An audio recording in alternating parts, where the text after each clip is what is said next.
Hello दोस्तों। आज मैं आप लोगों के लिए लाया हूँ वोकैब का सेशन। ये वोकैब का जो सेशन है आपका एनडीए सीडीएस और यूपीएससी के एग्ज़ाम के लिए बहुत ही ज़्यादा इंपॉर्टेंट होने वाला है, क्योंकि इसमें आने वाली जो वोकैब्स है उसका एक एक वर्ड आप देखिएगा, या तो प्रीवियस ईयर क्वेश्चन में आया हुआ है या आने वाले एग्जाम्स में आएगा। वोकैबलरी का जो लेवल है वो बहुत अच्छा रहता है, और मैं आपको यहाँ पर एक वर्ड के साथ साथ उसके सिनोनिम और एंटोनिम जो कि एग्ज़ाम में पूछे गए हैं या पूछे जाने की संभावना है, इसमें आपका एनडीए, सीडीएस, सीजीएल ये सारे एग्ज़ाम कवर होंगे। आप देखिएगा, और कंटिन्यू सीरीज़ चलेगी, एक के बाद एक वीडियो आएंगे। आप इनको फॉलो कीजिए। आपको कुछ भी नहीं करना है, अलग से कोई बुक नहीं लेनी, कुछ भी नहीं पढ़ना है आपको अलग से। चलिए स्टार्ट करते हैं। आज फर्स्ट डे हमारा, तो पहला वर्ड है अबैश। ABASH, अबैश। ये एक वर्ब है, इसका मतलब होता है टू ह्यूमिलिएट, टू हरेस या टू एम्बेरेस। किसी को ह्यूमिलिएट करना, किसी को परेशान करना, नीचा दिखाना, या किसी को एम्बेरस फील कराना, इसका मतलब होता है। सेकेंड वर्ड है हमारा अबैट। ये एक वर्ब है, इसका मतलब होता है टू कट शॉर्ट, किसी भी चीज़ को छोटे फॉर्म में करके दिखाना। जैसे आपने देखा होगा बुक्स में जो समरी होती है, पूरे बुक की समरी फर्स्ट प्रीफेस में या समरी में उसके बारे में क्रक्स में दिया होता है। उसका ब्रीफ डिस्क्रिप्शन होता है कि इसके अंदर क्या कंटेंट है।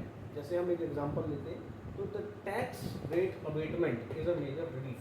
मतलब टैक्स रेट में जो कटौती हुई है, अबेटमेंट मीन्स कटौती, एक तरीके से आप इसमें लिख सकते हैं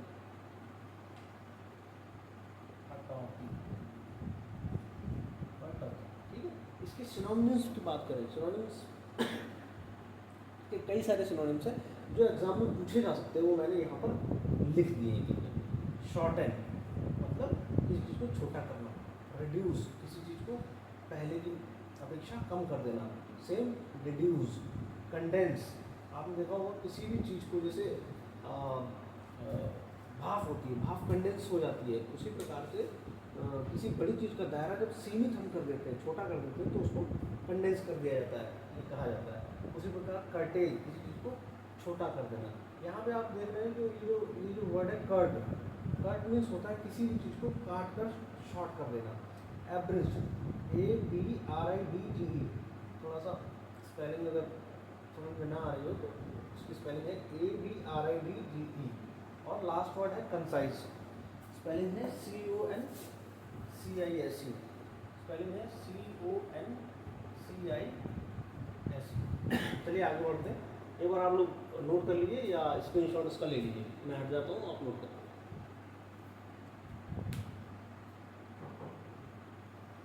ओके, आई होप आप लोगों ने स्क्रीनशॉट इसका ले लिया होगा। चलिए नेक्स्ट वर्ड देखते हैं। हमारा नेक्स्ट वर्ड में है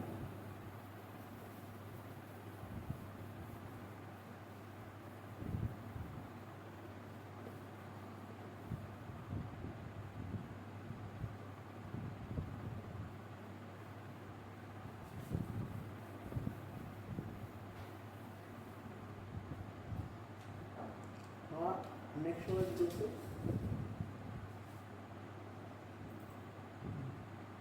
वर्ड नंबर 3।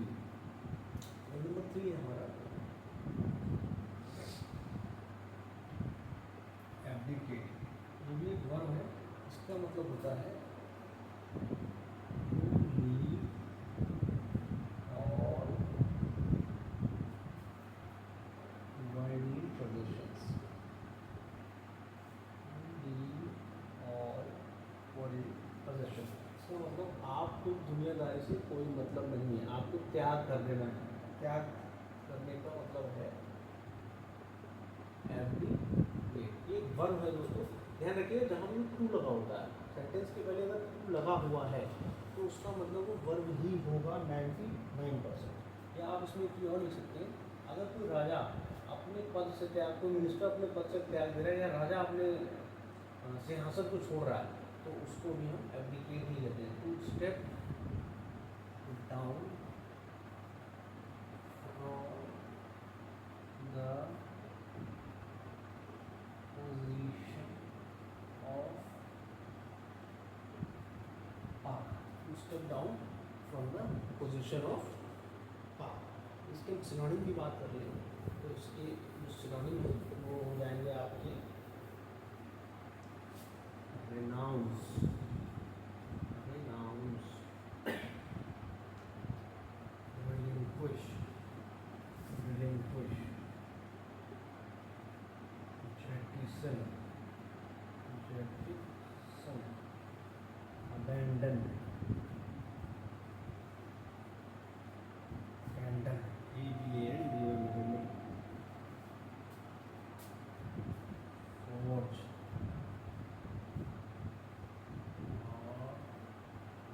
forbear, R है जिसपे और हो जाएगा forshade। ध्यान रखिए तीसरा वर्ड है हमारा एब्डिकेट, ABDICATE, एब्डिकेट। ये एक वर्ब है, इसका मतलब होता है पोजीशन ऑफ पावर का त्याग कर देना, स्टेप डाउन कर देना, छोड़ देना, या दूसरे सेंस में लें तो हम सांसारिक चीज़ों से, वर्ल्डली पोजेशंस जो हमारे पास हैं उनका त्याग कर दें तो उसको एब्डिकेट कहा जाए। सिनोनिम की बात करें, रिनाउंस, RENOUNCE, रिनाउंस, सब रिनाउंस। ध्यान रखिएगा जो सेम अल्फाबेट से शुरू हुए हैं वर्ड वो एक साथ लिखेंगे हम, ताकि हमें याद करने में ध्यान रहे कि हमारे R के 2 वर्ड थे, F के 3 वर्ड थे, ठीक है, और उसके बाद jettison, abandon, forge, फोबियर, force. Abandon आपने देखा वो कई बार बिल्डिंग्स पे भी लिखा रहता है, रिटन ऑन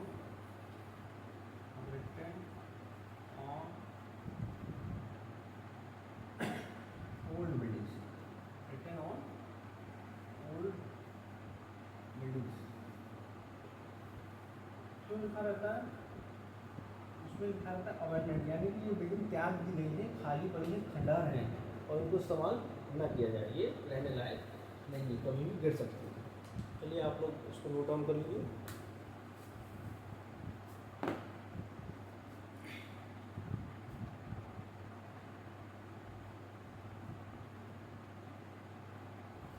इसका एग्जाम्पल भी लिखा रहता हूँ आपको अगर लिखना है। एग्जाम्पल की बात करें king, loss, forced to abdicate from the throne. Throne की क्या मीनिंग होती है आप लोग कमेंट करके बताइए, नोट करो।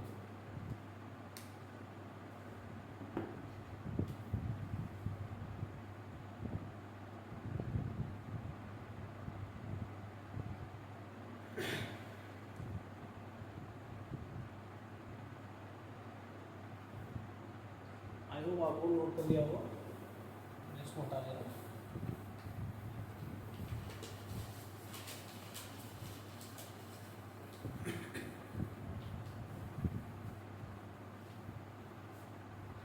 हमारा चौथा वर्ड है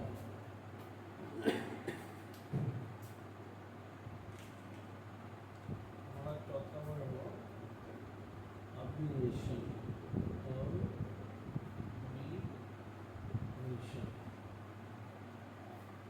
अब्यूरेशन। ध्यान रखिएगा कि इस वर्ड में लास्ट में TION आता है, वो जनरली नाउन होता है, ठीक है। एब्यूरेशन का मतलब होता है डेविएशन फ्रॉम स्टैंडर्ड, या आप ये समझ लीजिए कुछ अनयूजुअल मतलब नॉर्मली वो चीज़ नहीं होती, वैसा कुछ हो रहा है तो हम उसके लिए वर्ड का यूज़ करेंगे एब्यूरेशन। तो इसका आप लिख सकते हैं, इसका मीनिंग होगा डेविएशन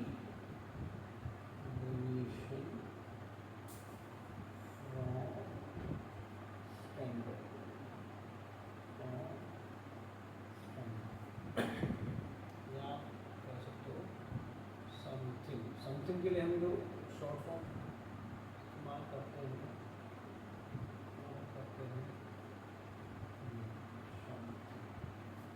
समथिंग अनयूजुअल,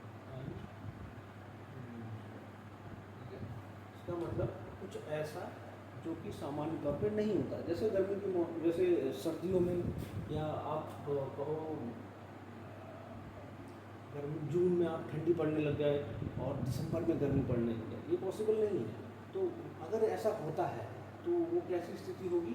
एब्यूरेशन की स्थिति होगी, ठीक है। सिनोनिम्स हम लिख लेते हैं। इसके सिनोनिम्स थोड़े ज़्यादा है तो आपको उसको बार बार रिपीट करना पड़ेगा, बार बार याद करना। तो इसके सिनोनिम हम देख लेते हैं। तो पहला सिनोनिम है इडियोसिंक्रेसी।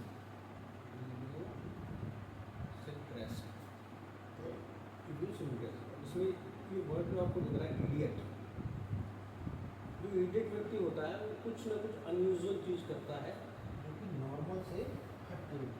तो ऐसे आप इस वर्ड को याद रख सकते हैं, इडियोसिंक्रेसी।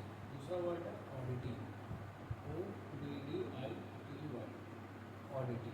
इसमें देखिए ऑड वर्ड लगा हुआ है, इसका मतलब something which is odd for normal people और फॉर नॉर्मल ओकेजन।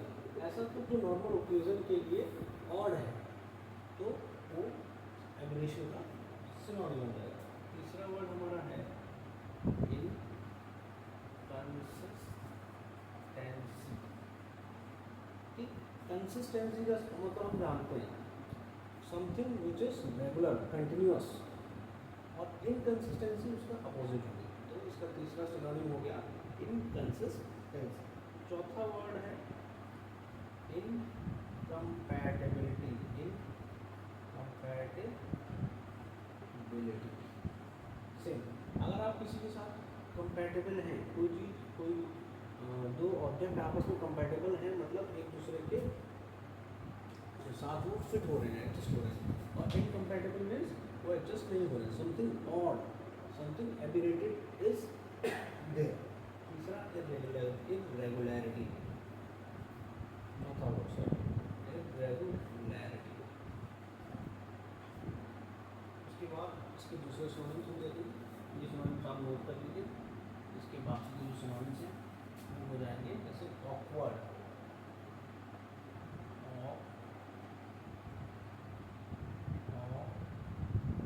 ऑकवर्डनेस, ये नाउन है तो नाउन के फॉर्म में एबनॉर्मैलिटी, एबनॉर्मैलिटी।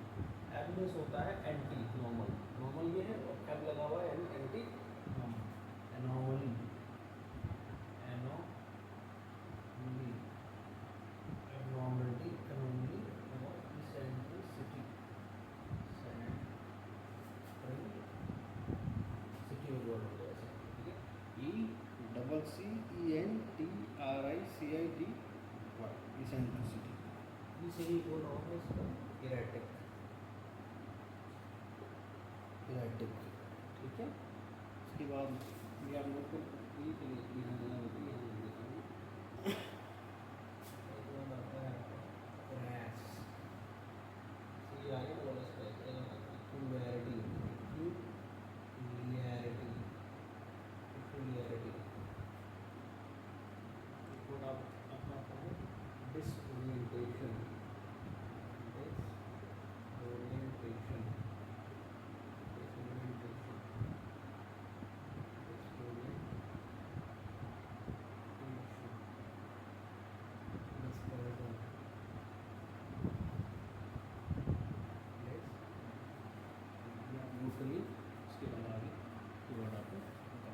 आज भी हमारा लास्ट वर्ड रहेगा। इसके सिनोनिम्स कई सारे हैं, लेकिन कितने सिनोनिम्स इसके?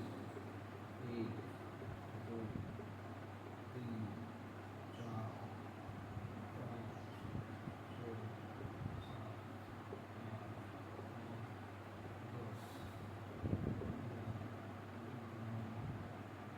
9 10 4 से 5 और लिखा होगा, 14।